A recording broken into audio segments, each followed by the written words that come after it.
So many sexual issues and dysfunctions, things like premature ejaculation, certain forms of erectile dysfunction, performance anxiety, a lack of fulfillment in sex, continuing to run into toxic relationship dynamics, feeling sexually unsatisfied, having sexless relationships. These things often are rooted in one single thing. And that's what I'm going to get into in this video. I'm Jonathan White. I'm here to help you master your sexual energy so you can manifest your ideal life. If you're enjoying the content, make sure you hit subscribe to support the channel and take my free ejaculation control course through the link in the video description below. So here's the thing. Most of these things I've just talked about are rooted in feelings of shame, sexual shame often, just shame in general. And what this really is often is there's a deep feeling that there's something inherently wrong with you. Let's speak for myself, for example, okay? This is something that I've had in my life, 100%. And for me, this feeling of there's inherently something wrong with me and then people won't like me. So what do I need to do? I need to please them in some way. I need to prove to them that I'm worthy of their attention, that I'm worthy of their love, that I'm worthy of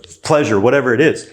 And where this is really coming from is things from childhood. It's this unconscious programming that we're still carrying around, because the common tendency is in our young years, inevitably, you probably upset your parents. Maybe you did something wrong. Maybe they yelled at you. Maybe they were angry at you. They punished you in some way. And because we're very young and we don't fully understand the world, because our parents are everything to us, they give us food, they give us, they take care of us, they protect us. It's a primal thought that without them, I will die, which is true. When we're very young, without our parents care for us when we're babies, we would die. We wouldn't survive. When we upset our parents, in our early minds, there's often the thought of, oh shit, they're gonna stop feeding me. They're gonna stop loving me. They're gonna throw me out. I'm gonna be on my own. I'm gonna die. This is the sort of subconscious primal pattern of thought that we have at this young, impressionable age.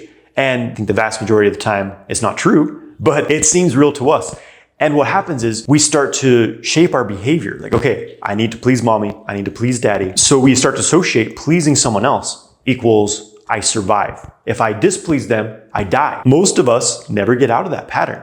It becomes this deeply ingrained unconscious pattern. If you're like I was getting in trouble at school a lot, and things like that, which just further intensified these feelings of, oh shit, there's something seriously wrong with me. I'm a terrible person. And so I compensated by just really trying to please people. I started to become extremely self-conscious of what do I say when I'm around someone? How do I appear to them?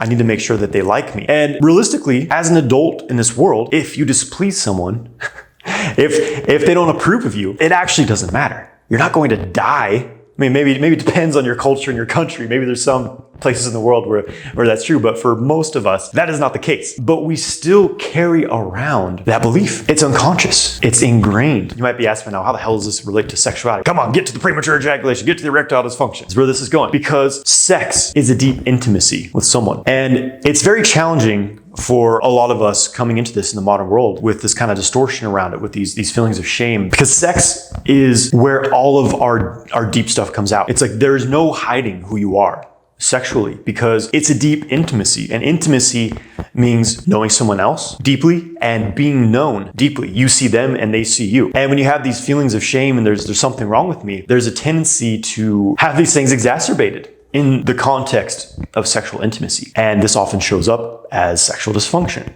There's often an anxiety around sex because oh shit, they're gonna see who I am. What if I'm not good at sex? What if I don't know how to please them? What if I'm ugly? What if I say stupid, what if I say the wrong things? You see how the focus 100% turns into the other person's perspective of you, the other person's thought and impressions of you. And that becomes the most important thing. And that also keeps you trapped. It keeps you trapped in this realm of, I can't just be myself. You cannot be spontaneous when you're concerned about appearing a certain way to others. It's a deep issue. This is basically the core of what's known as nice guy syndrome, because the common tendency is just to well, if I'm really nice, if I'm just really nice and I appear very pleasing and I do just the right things, and they'll certainly like me and give me love and sex. But what this does is, because things become so contrived, you become afraid of being seen. You become afraid of doing the things you truly want to do, for being who you are, because you're so concerned on pleasing this other person and make sure you do the right things. It really closes you down. It puts a wall in between you. You're essentially wearing a mask. You're being someone else. You're imprisoning yourself. You're cutting yourself off from the world. And this relates very strongly to sex. This is what causes performance anxiety. It can cause premature ejaculation because this state of like intense anxiety puts you in this sympathetic nervous system state where you're just right at the edge of ejaculation because your nerves are just like, oh shit, what do they think? Am I gonna come too soon? You're just in an intense state of worry. And it's possible that like the quick ejaculation is this like subconscious mechanism of just making sure that that intimate experience ends as quickly as possible because it's uncomfortable. And it's unfortunate because sex is a beautiful, amazing, healing thing. But for a lot of men, it's a source of great stress, frustration, unfulfillment, terror, even, anxiety for sure.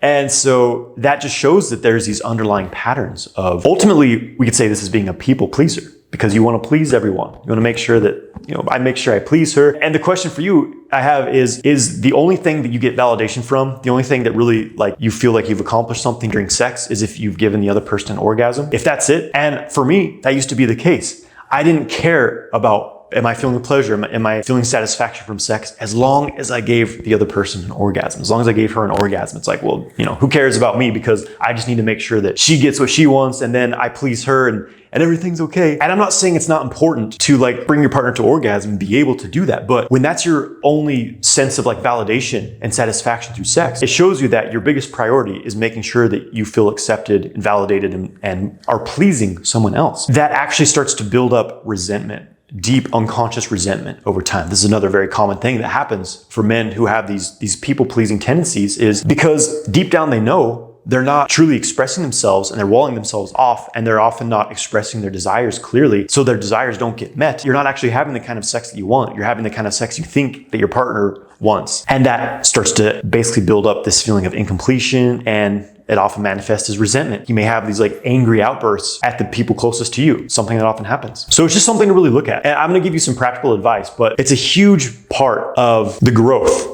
of who we could say becoming a man, but definitely part of the sexual kung fu journey because to have a satisfying sexual experience with someone else, like you gotta let go of this shame. You've gotta let go of these feelings of there's something wrong with me and accept that, you know what? You're a human being. No, you're not perfect, but you shouldn't need to do something in order to like validate, like, it's okay for me to be here. It's okay for me to exist. No. I have to have just the right body. I have to say just the right things. I have to have, the greatest accomplishments. Like I have to be a perfectionist. Like, oh, look how good I am at this thing. Because all these things are compensations. When that's like what you feel your worth is, it's the things that you've done. It's the way that your body looks, the clothes that you wear. It's, well, I have this incredible skill in whatever it is. These are just masks. These are external things. They aren't you. They're other things. They're things that you often do out of compensation because you feel there's something wrong with you as a person. So you need to have something else to get validation and, respect and love from other people. So it's just understanding like how this affects the decisions you make in life. Sometimes your career path, the things that you're doing. It's all about just trying to get approval and please someone else. Often it's parents, it's spouses, whatever it is, society, culture in general, like getting enough likes on social media, just seeing like how deeply ingrained this goes. And with that understanding, you can kind of make the decision of, do I want to base my interactions around trying to please people and trying to impress people and prove that like it's okay for me to be alive because I've done these things and now it's okay for me to be interacting with you? Like, is that the way you want to live your life? Or do you want to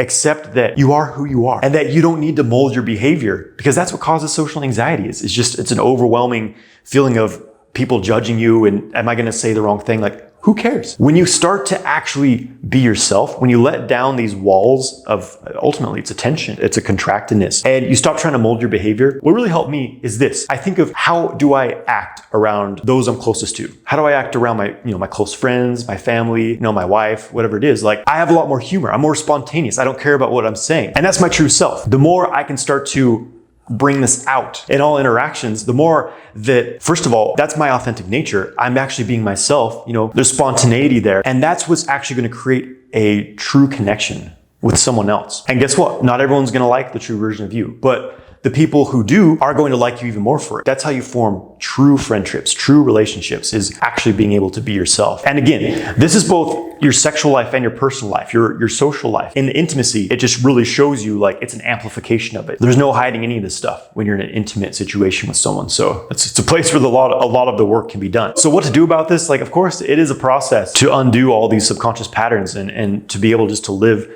spontaneously and authentically. It's a process. I still find myself going back to these subconscious, like kind of nice guy, people pleasing patterns. I think one of the most helpful things that I can say is just start to notice how your body tenses up when you're in any of these situations. Notice how you tense up. You stop breathing because you're in your head thinking, oh, what should I say? Okay, no, I have to say this. Oh shit, I shouldn't have said that. And you just keep thinking, oh, I said that. I shouldn't have said that. Like, fuck that. Like, who cares? Like, do you really remember everything that the people around you said, a week ago, 2 weeks ago, even yesterday? No. Most people are more focused on themselves than anything else. So it's like when you start to realize that how you appear to others actually really doesn't matter, because you can either be yourself or you can be a people pleaser. You know what I mean? And so just realizing how you tense up and how you want to contract and just focus on releasing tension from your body.